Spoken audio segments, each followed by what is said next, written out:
If you are not a skilled mechanic, I don't recommend you do this job, and I have to say that's unfortunate because this is a couple $1,000 job, probably $3,000, $4,000 at the dealership. This video is on the installation of the intakes on a 2013 Mercedes Sprinter 3.0 diesel. I did not do the removal procedure because I had already done that. These instructions make the removal procedure seem very simple, but I'm here to tell you that it is not. It is actually very difficult. But I think there's quite a few complications to the installation, so I did that instead. Okay, before installing the intakes back on the engine, we're going to go ahead and clean out the ports the best we can with the brush and some Scotch-Brite. We're going to want to make sure that the mating surfaces are very clean as well. I had a video of me actually removing this, but it's not very good, so I thought I would make an installation video. Before leaving your intake exposed, make sure you cover up the intake ports with some rags. This will help from keeping bolts dropping down it. While you're doing the disassembly, it is very easy to make a template to put your screws in. If you're replacing the intakes like me, we need to pop these clips out that hold the sensor in and switch it over to our new intake.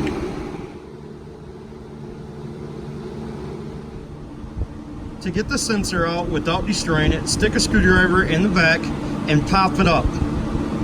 If you wiggle the tip of it, you could potentially break it. Be careful not to bend the tip over when you stick the screwdriver in the back of there. Before installing the intakes, we need to make sure that all the holes are tapped out and switch the brackets over that need to be switched over. Okay, using a 6mm by 1 pitch tap, we're going to tap out 5 holes. 1, 2, 3, 4, 5. On the passenger side, or driver side left head. Okay, flipping the cylinder heads over, we're going to remove these 2 Torx screws right here and tap out these holes at 5mm, 0.8 thread pitch. Okay, because these screws are so fine, drive them in there without tapping them. They are T30 bolts. Okay, so using our 6mm by 1 pitch, we're going to tap out these 4 holes right here. Then make sure you tip the intake upside down to knock out the shavings. In this engine, there is only 3 different sizes of screws that I was able to find, but they vary in lengths. There's probably 5 to 6 different kinds of links. Either taking them out and putting them in styrofoam like this or reinserting them in the new cylinder intakes is best. It's not an absolute must that you replace these gaskets because they're made of metal, but if you look, the bevel pushes down, so replacing them with new gaskets is a pretty good idea. Gasket set for this whole job is going to run you about $200 from the dealership. On all of my O-rings, I use Seal Glide, but you can use dielectric. I'm going to replace this before I put the intakes together.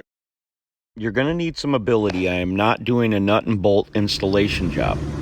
So I want to make sure everything seals up real well, so I'm taking some Scotch-Brite and I'm going to knock the little levels off here where I see ridges, like right there, and knock that down and then clean it off with the shop rag. Now taking these out can seem extremely cumbersome, but they're really not. What you want to do is you want to take some pliers. I used straight edge ones to take them out originally, and you want to squeeze these 2 tabs together and push down on the center of there. So I'll see if I can do it on camera here for you folks.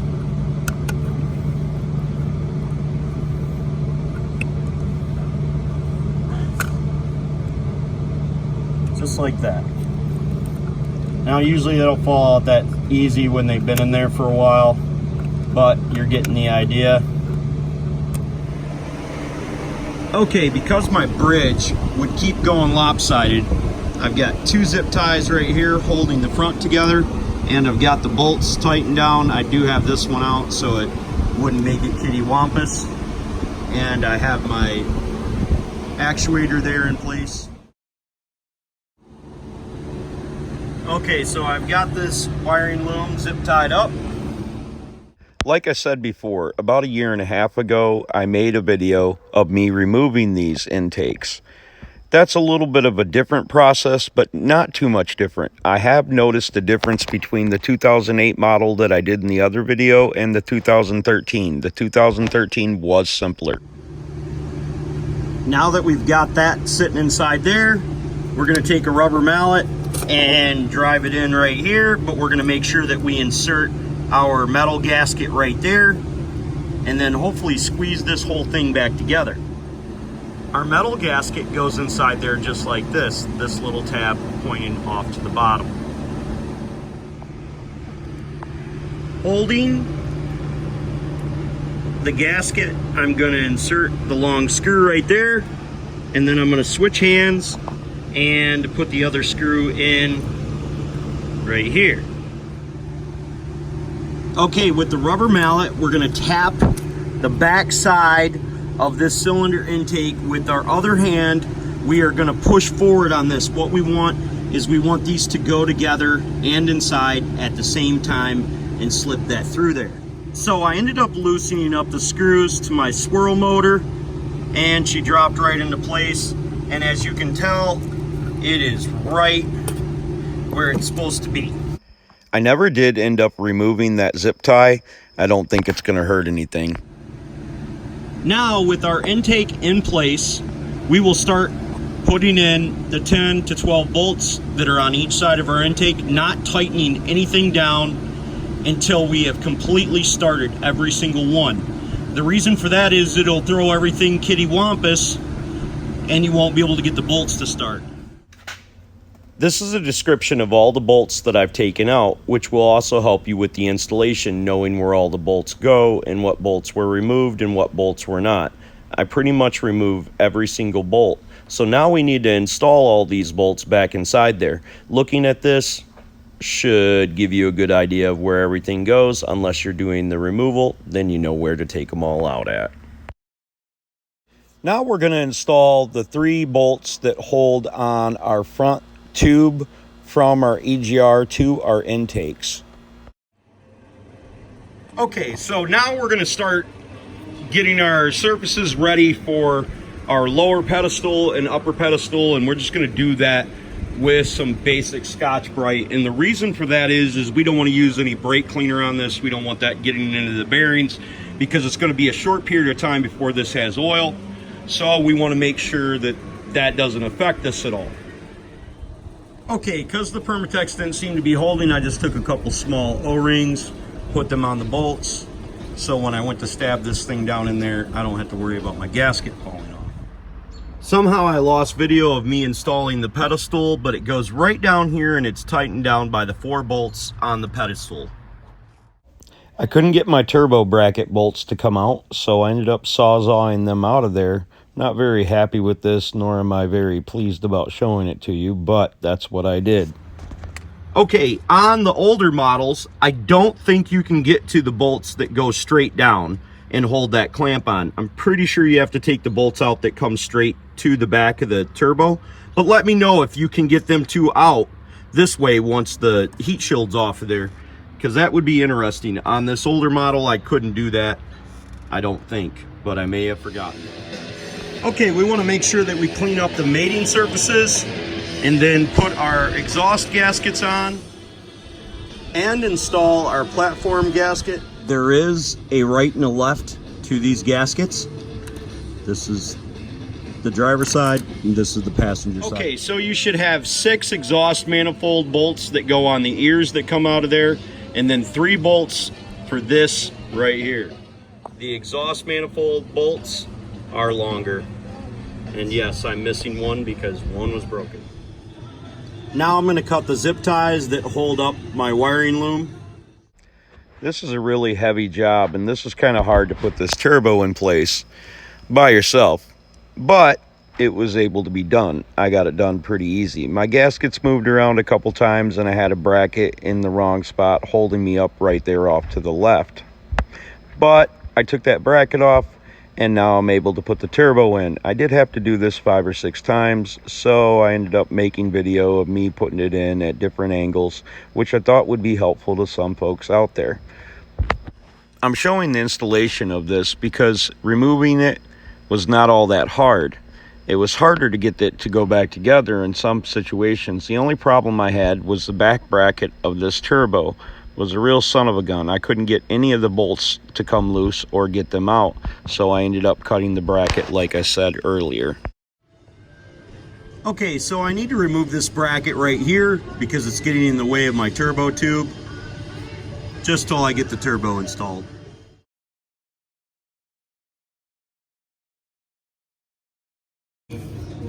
As I thought, gasket moved. Very important gasket, so we don't want that to be moved. So this vehicle that I'm working on is a 2013. Most of them were pre-2010 that I had done before. There was a couple small differences to the 2013, which actually made things a lot simpler, but the parts were still the same. So I was moving these over while I installed the turbo to make sure that I didn't have nothing underneath there. Okay, so now we want to go back there and make sure that our exhaust manifold gaskets are in their places where they're supposed to be, and we can do that by feel with our fingers and start installing the 3 bolts on each manifold before we install the other offset EGR tube. To install the rear exhaust manifold studs, you're going to take the bolt and you can put it in there, and then you can kind of move the manifold around just a little bit to get that lined up. You make sure that you start the bolts before you tighten any of them down. Just in case you don't remember, these are the only 2 bolts, and I believe they're T45s, and they go right down inside there. Now we're going to do the crossover tube, so we need to make sure that we have both gaskets and the 4 bolts that's going to hold that down. Okay, to get these started, I just raised up the pipe, and because the gasket has the little locking tabs on it, I'm able to get the bolt started in there and then move it to where it needs to be. I just noticed a pretty serious problem. My glow plug wire is on the wrong side of this bracket right here, so I'm gonna have to rectify that. I've got this plug a little bit loose. Hopefully I can pull it back and pull it around here, because my glow plug is actually right back inside here and pretty easy to get down to, but this isn't gonna reach around there, I don't think. Okay, with a little bit of tugging and pulling, we won the war, so we're good to go. Now with our bolts started, we are going to loosen up the screw that we had sitting here to hold our bracket and insert it loosely, just like these 2 bolts are here. Okay, so now we're gonna head underneath the vehicle and put on our last gasket for that portion of the exhaust. We need 2 screws, 8mm or an E10, and a bunch of extensions. Okay, to get down to that last tube, we're gonna go down right up underneath here, down here by the engine block. We'll be able to get access to the tube that we need to install. I also took and dabbed a little bit of grease on the gasket so it wouldn't slide off so easily.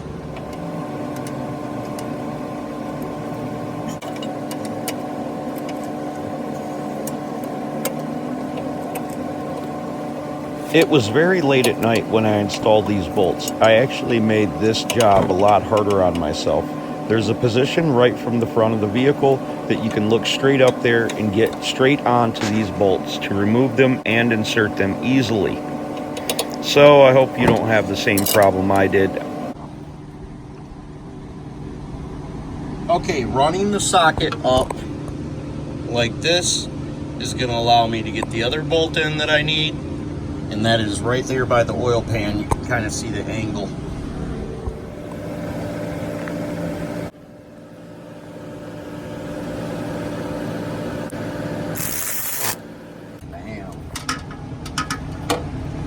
Tighten up your other side. Okay, so now we're going to install the rear pipe on the back of the cylinder head turbo.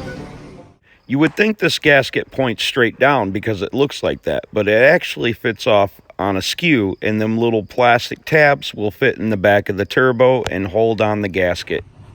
So when you go to install the turbo, make sure your clamp is on this side of the turbo before you put the rear elbow in. If the turbo clamp won't close up that far, it's not in the right location and it's not on both of the flanges. Okay, with our clamp all tightened down, we can go ahead and tighten up our back bolts right back here for our turbo tube. Now we're going to loosely start plugging in connectors. We're not going to snap them together. We're just going to plug them in, because I know that when I take these things apart that the wires go a certain way, and sometimes I get them ran wrong. So make sure you pay attention when you're taking this puppy apart how they go, but I'm going to do the best I can. Now this one plugs to the end of our fuel rail. This one, if I remember right, plugs into our swirl actuator sensor down on the bottom that comes from up underneath here and should be about right in here somewhere. Okay, so this one that comes out of here plugs into our swirl actuator sensor right here. And I'm going to put this bracket on right here, and that sits on the top of your swirl actuator and then sits over the top of the turbo right there. Okay, take 14. Now, to get this started, we need to start this fuel line, and then this one. And we have this one out. At least that's the way I hope it works. Okay, to get this back in here, we need to take the pry bar, pry up, and put our line in there. Be careful, don't pry too hard. You don't want to break it. And then we can tighten up our lines, our 18mm line nuts for all our injectors, and start assembling the rest. Okay, so now we got the fuel rail back inside there. We need to put this bar inside here, and how I did this is I came in between here, slid it down to the end. I put a little bend in it, but that's okay. We can just take it and we can literally bend that puppy right back into shape and get it flat again. And even if we couldn't, we probably still could get the bolts back inside there. Okay, so now we're gonna put the O-ring back on our turbo tube. We're gonna start dropping our fuel filter back in and plugging that in. We're gonna put our return hose on here.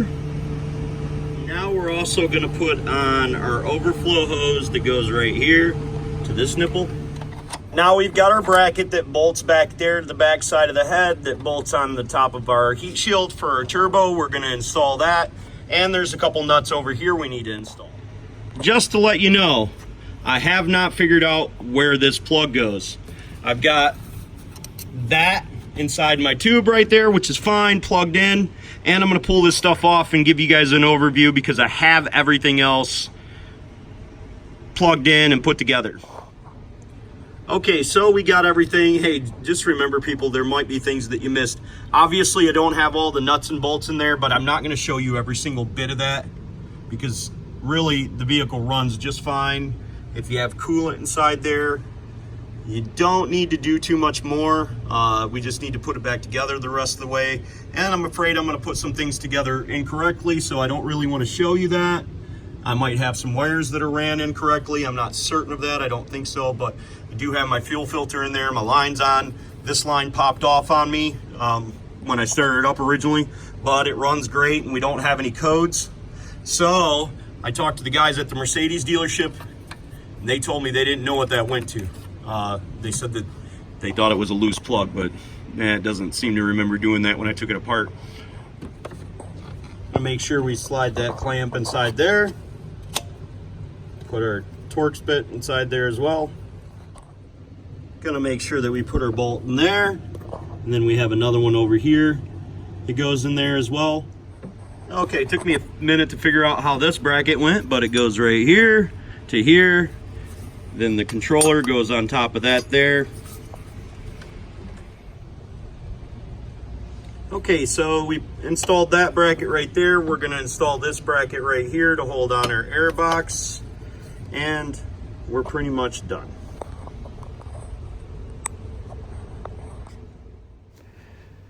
I always hate it when I'm trying to figure out what someone has done underneath the engine bay after they've got everything connected. So I thought I would give you guys this overview. Please don't pick on me for leaving stuff unplugged or not wire loomed properly.